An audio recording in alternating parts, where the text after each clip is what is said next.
Anyway, on the phone now, Leah, if you could, Leah has posted some pictures that Dan says are going to go huge on the website. They are. Oh, they will, no doubt about it. We never posted these before? Nope. And I think we're still having a little bit of an issue with getting the pictures uploaded. So just... No, they're up. No, they're up. Oh, they are? Yeah. They're up? Yeah, They're ready to rock? up. Awesome. All right, well, the man of the hour now is by the name of Bill Starkey, calling from Indianapolis. How you doing, Bill? I'm fine, Rich. Merry Christmas. How long you been... When did you pocket that thing? I wished I had, but I didn't. No. I let that get away too, Rich. Why don't you tell your story, Bill, in just a few minutes here. Bill is the commander-in-chief of the KISS Army, That's right, founder. and he blames me for that. I actually credit you, Rich, and I want to congratulate you on this. This is an incredible milestone. I was just a KISS fan. I'd saw KISS as an opening act in Evansville, Indiana. And back in the 70s, you used to call the request line, and most of the time you could get the music you requested on the air. Yeah. And I had seen KISS, and I came back to Terre Haute, where I lived, and me and a friend of mine, Jay Evans, we would call in to the request line at WVTS and try to get KISS played. And the disc jockeys, they were pretty good about it, but they told us that we had to go through the program director, who was Rich. So we realized that we were up against quite a force there. So this was just two guys like Wayne and Garth in their basement, and we were calling ourselves the KISS Army. Yeah. And we would write threatening letters to the radio station saying if you didn't play the band, we would blow the station up and all that. And we would get the few magazines that were out there of KISS, and we would cut out the pictures and mail them in. And we were just having a good old time, you know. I think maybe today that would be terrorism or something like that. Oh, you'd be in jail, My- Bill, if you tried that nowadays. What I liked about it was I read the letters on air and made fun of the punctuation. Oh yeah, and it was bad because out of the two of us, Jay was the honor roll student, and I was the guy in study all the time. Yeah. But it was my basement, and I'd seen KISS, so we were doing these KISS Army things, and then eventually, KISS came out with KISS Alive, and that helped a lot. And the band had decided to come to Terre Haute, and Rich came up with the idea. He says, "You know those stupid letters you guys write?" He goes, "Why don't you just write about 5 at a time, and package them, and we'll play them at 5 o'clock, you know, during my time." And I didn't realize, though, Rich would get the last word in. So no matter how clever we were, you know, Rich was. And this was before Howard Stern and trash radio or anything. I mean, Rich was brilliant. I mean, he picked us apart to the point where, you know, and of course we were naive. We were saying stuff like, "Well, KISS is bigger than the Beatles," and all this other stuff.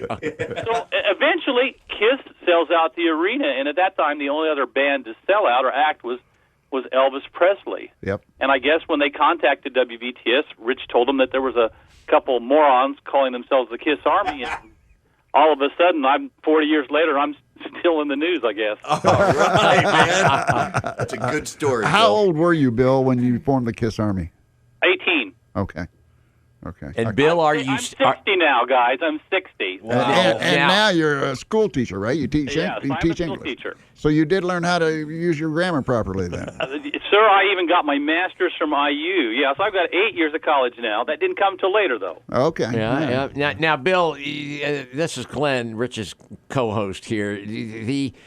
As we grow older, a lot of times our musical tastes change and we leave behind the music of our youth and we get into other things. Let me ask you, are you still a KISS fan? Oh, absolutely, yes. But I've branched out considerably since then. And at that time, you know, KISS was the first band I had seen, and they still made quite an impression on me. But, you know, you see other acts and other artists and stuff like that, and yeah, I'm looking back here at my CD collection. It's quite huge. Yeah.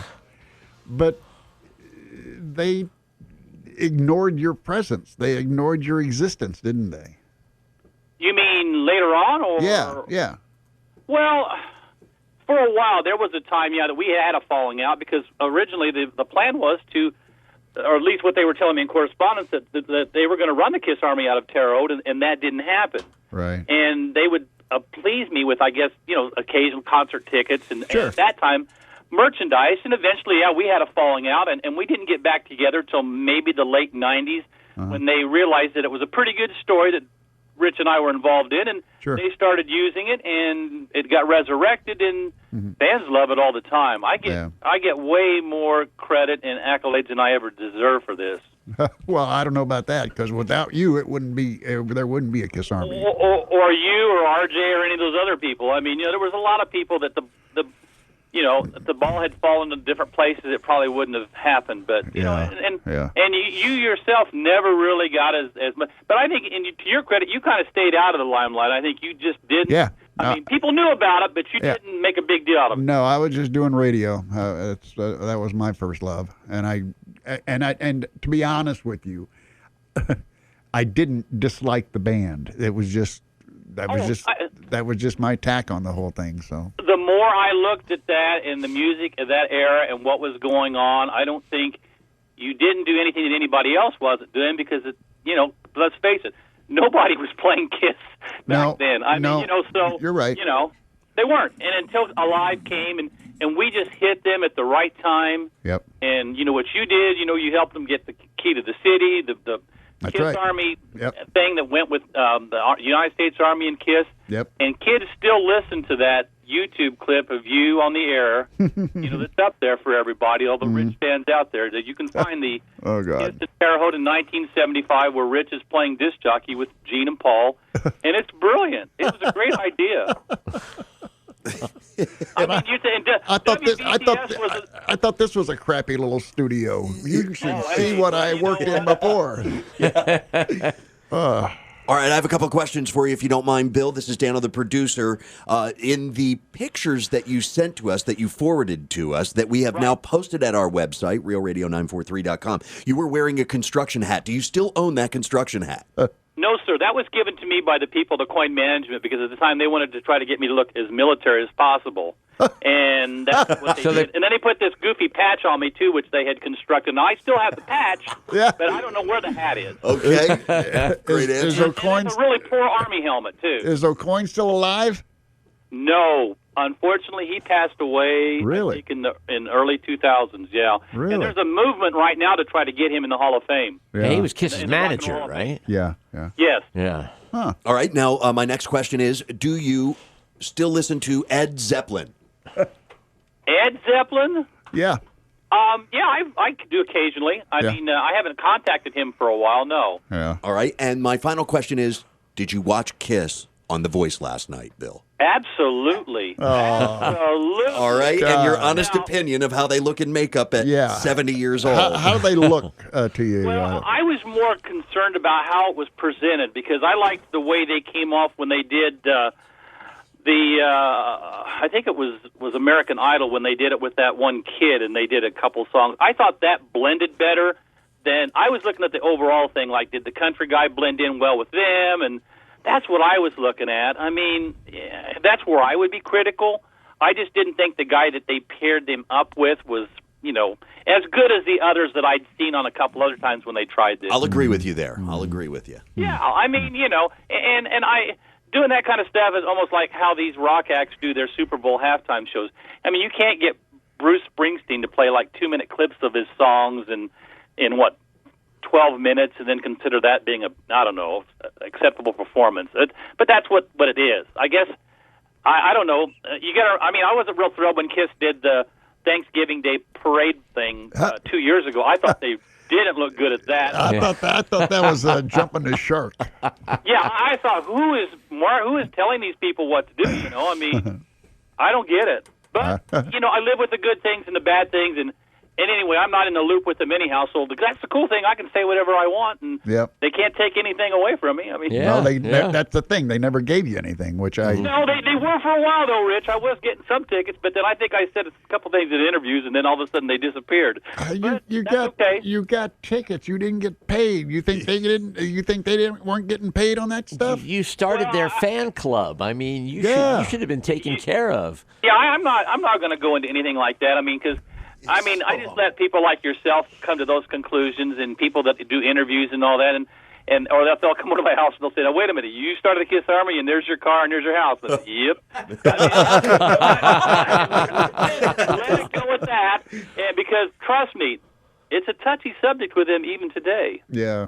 because Yeah. I've been told a few things in private. So I Yeah. mean, and that's fine, whatever it is. I'm happy, Rich. I'm not bitter. Good for you. Life goes on, man. That's right, man. That's right. Well, and while we're talking about this, you guys, all of our fans and everybody listening can go right over to our blog or right over to our Facebook page and check out the pictures of Dr. Rich with Kiss and Bill Starkey here. Bill Starkey. Starkey, yeah. That's right. Yeah, Bill's in there. RJ's picture's in there somewhere. Okay, it's mixed in. Yeah, I don't know which one. He was RJ was the other side of the glass. That's right. Bill, RJ had sent me an additional one extra picture, and it was the one where he was on the other side of the glass, along with the other ones. But we have both of your pictures now posted. Do you ever see RJ? I don't, but we're on Facebook a lot. I mean, he's over here in Greencastle, which isn't too far from me. Nope. But we'll contact each other just a few times. He did show up for the thing that you thankfully showed up for, the 35th Kiss Army thing in Terre Haute. I heard. Yeah. Yeah, he was there and you were there, and Paul Stanley and Gene. And that was a pretty cool thing. I mean, for all you guys together at once to talk about that was really. I was hoping that Terre Haute would do a 40th one, but Yeah. it didn't happen. Yeah. So. Yeah. All right. Well, Bill, thank you for your time. It's an interesting story. And go online, take a look at the pictures. All right. I will, sir, and congratulations. And hey, you're a part of rock and roll history, man. That's All right, right, Bill. man. No, you're not. All right, way That's to go, right. Bill. Don't Thank you, blame Bill. Kiss on me now. Come on. All right. Thank you, Bill. Bye. Bye-bye, Bill.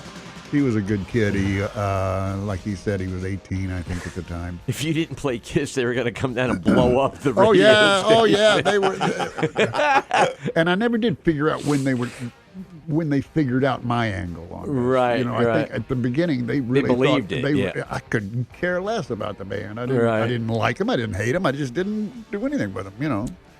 But he was a good kid. Very cool. I'd love to have the letters still that he sent. Oh, that'd be fun to go Because over every those. day we would get 5-10 letters on the Kiss Army. Why aren't you playing the music and blah blah blah blah blah. All right.